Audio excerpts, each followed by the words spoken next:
Why does it take so long to get good at art? I mean, I think we all feel how long it takes, and it feels like it's just long for the sake of being long. But I've done a lot of thinking about this recently, and I want to share with you what I found, because there's two main reasons, and I think the first one really does sum it up the best, and that's simply that artists have to know everything. Pretty much everything about everything. So let me explain. An easy term to use is jack of all trades. But I think the thing about jack of all trades is that a lot of people don't understand that Jack is a very dependable guy. Like, Jack is the guy you call when your car breaks down to just somehow figure out a way to get it to work just long enough so that you could get to the gas station. Jack knows a lot of things about a lot of things, and it took him a while to do it. He's renowned in the little town for being the go-to guy to get something done, right? But there's two other guys here, and I think that we need to pay attention to them too. There's also Billy and Earl. Now, Billy tries his best. He's the younger kid in town, and he's not really dependable. You'll call Billy up to help you with something, and he might not even show up. And when he does, he'll be asking you for where your tools are, right? So Billy's, I think, the majority of people out there. Then there's Earl. Earl's the older uncle that everyone knows, and he's good at a few things that he's mastered back in the day. And if that's what you need done, you call Earl, because nobody else will do it better. He's perfect. He's the master at it. So when you say an artist or a concept artist, or really any type of visual artist that wants to make a living with their work, they need to be a jack of all trades, and that is a lot harder to be than it sounds. And I've got a few examples to get your head in the right space here. So let's look at health and wellness, right? Anatomy. How does a knee work? Doctors need to know that, right? Surgeons need to be able to do heart surgery.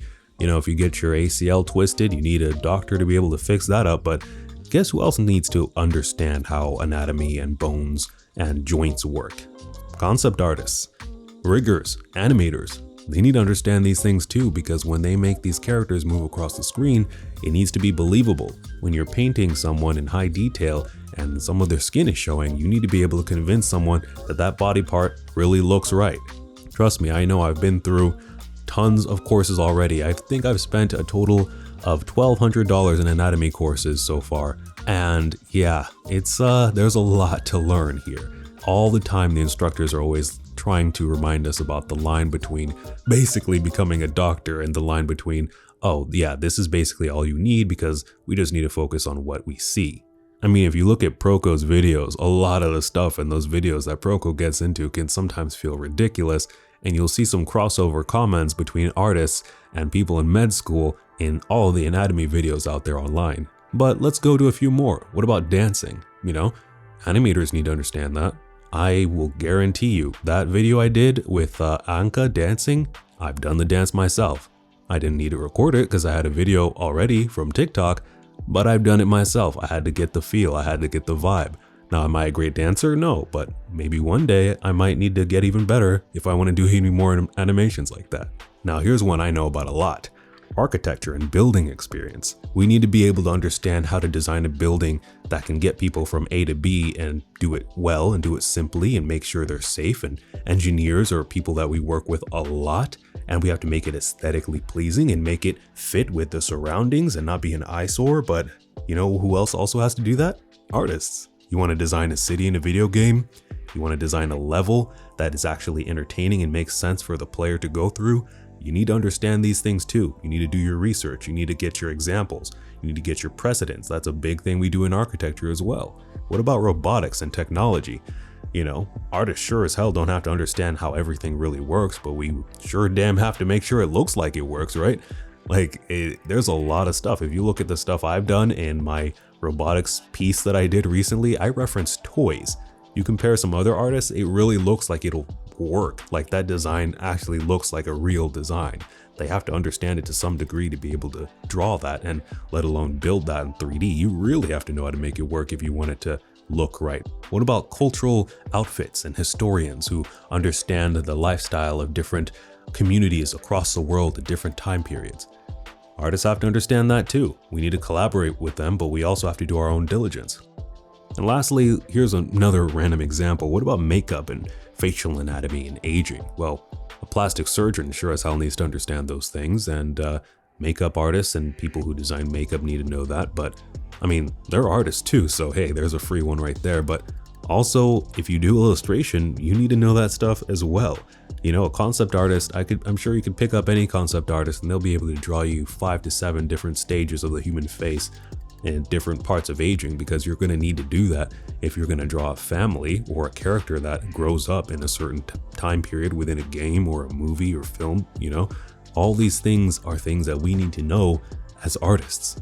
We have to understand everything at quite a significantly above level than the average person. We have to develop observation skills to keep up this ability to be able to look at things and break things down constantly and see things as they are, not necessarily as little symbols that most people see. We have to learn skills and tools to be able to express this knowledge better.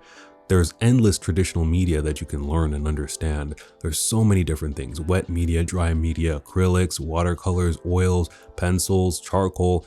All of these have their own tips and techniques and rules and traditions that you have to abide by if you want to get the best result. And it takes time to learn them. There's also tons of software that we have to understand, and they're getting more and more complex every day, and there's more and more to choose from.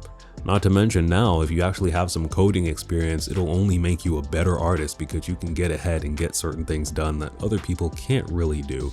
And then you can even make your own things, like make your own games and come out ahead. I have 2 friends that are in the process of trying to figure out how to make that work for them. We also have to learn to understand people and how to reach them best to be able to tell the stories that we want to tell them. You know, things like contrast, color theory, shape design, hierarchy, composition. All of these things are basically things that we learn so that when somebody looks at the stuff we're trying to make, the animations that we make, the movies that we make, we want them to be able to see what we see, direct their eyes to see what we want them to see, understand what we want them to understand. All of those things we have to learn, and the average person doesn't have to learn how other people think that way. And lastly, we have to develop our artistic intuition to be able to express our ideas in compelling and unique ways that can make it worthwhile. Because, you know, if you're just being a printer, you're just rendering things like a computer, then what's the point of everything?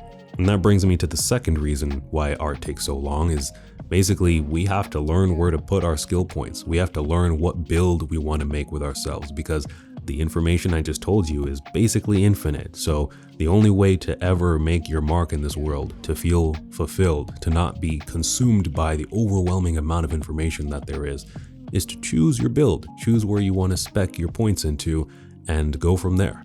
But like I said, that's not as easy as it sounds. It takes time.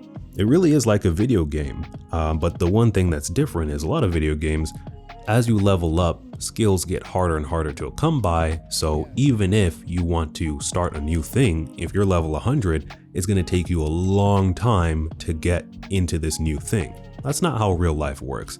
Real life is more like, okay, if you want to learn how to build a house and you get really good at that, but let's say you want to start painting, you're going to make improvements in painting really fast. No matter how much experience you've already gotten with 100 other skills, when you start out something new, it resets. The skill experience points that add up every time you get a new level in something are specific to that skill itself.